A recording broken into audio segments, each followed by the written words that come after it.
Have you ever wondered if you could learn any skill just like Ayanokoji, Light Yagami, or Kei Shinomiya? These characters seem to possess an uncanny ability to master any subject, adapt to any situation, and outsmart those around them. Whether it's Ayanokoji's flawless strategic thinking, Light Yagami's ability to control and manipulate those around him, or Kei's relentless pursuit of perfection, they make it seem effortless. But what if the secret to their success lies not in some inherent supernatural ability, but in how they approach learning and self-improvement? Imagine being able to tap into the same potential, developing skills quickly and efficiently, no matter the challenge. The question is, could you do it too? Could you unlock the strategies behind their mastery and apply them to your own life? Well, you, my friend, have come to the right place. Welcome to the Spartan Academy, the series where we come together as a community to learn valuable lessons from our favorite anime characters. And by the end of this video, your understanding of the mind, the way you approach learning, and how to master any skill will have changed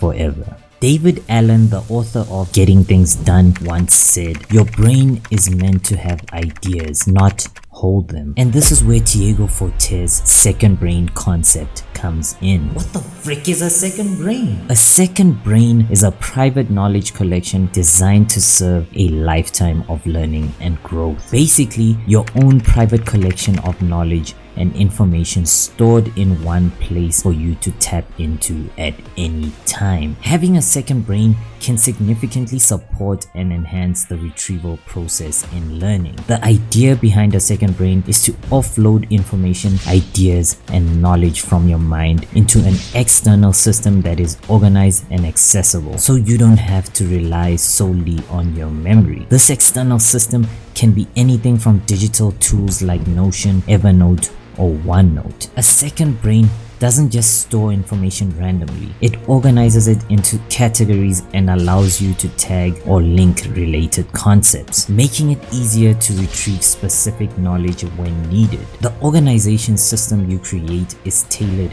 to you, so you can retrieve the information efficiently based on context or relevance. And by adding a search function to your second brain, it becomes even more easier to retrieve information. If you'd like to see an example of a second brain I've set up on Notion, I'll leave the link to that in the description below.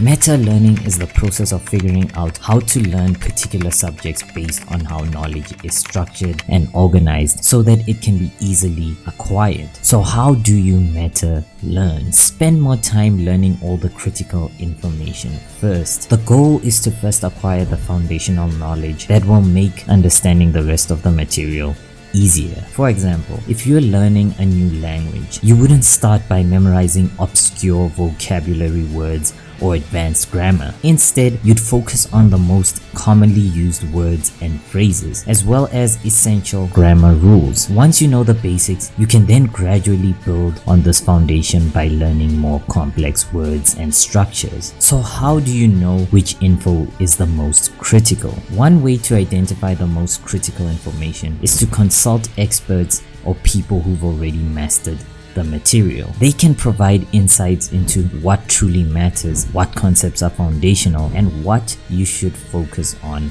first. For example, imagine you're preparing for a big exam. Instead of simply memorizing everything from the textbook, you might ask students who have already taken the test or tutors who specialize in the test prep. They can give you a list of common question types, key topics that are frequently tested, and strategies that helped them succeed. By learning from others who've mastered the material, you avoid wasting time on less useful information. Remember that the smart student isn't the one who's able to memorize the most. The smart student is the one who spends time memorizing that which comes up the most in a test.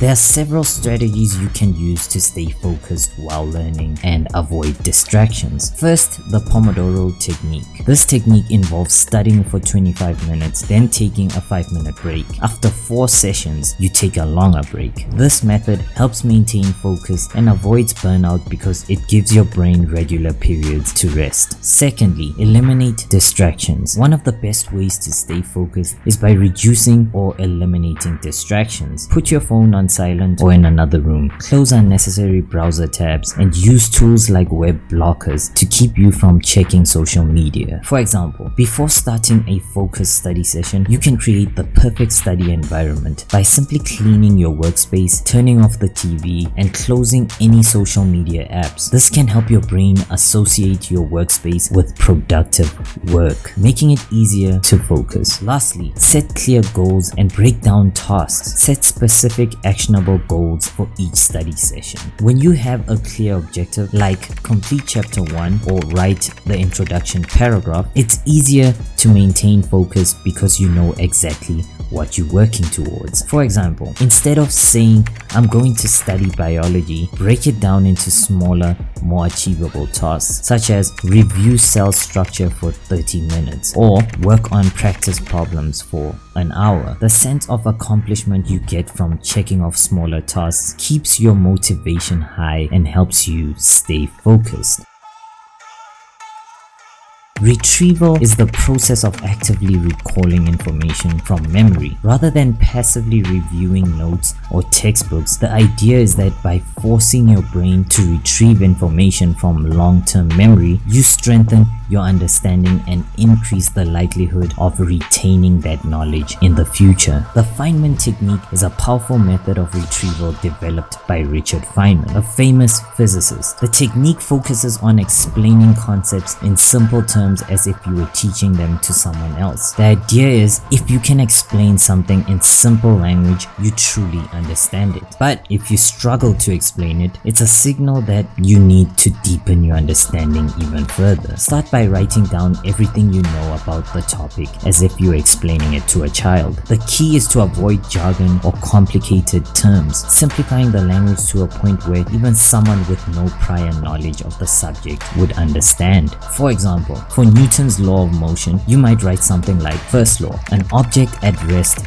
will stay at rest, and an object in motion will keep moving unless something pushes or pulls on it. Second law, the harder you push something, the faster it goes. And third law, when you push something, it pushes back on you with the same amount of force. This simplified version of the concepts helps you distill the key points and forces you to break things down into their most essential components. And with that being said, be sure to let me know what method you use to learn new skills in the comments. Don't forget to Warhammer smash that like button, subscribe today to join the Spartan army, and until next time guys, peace.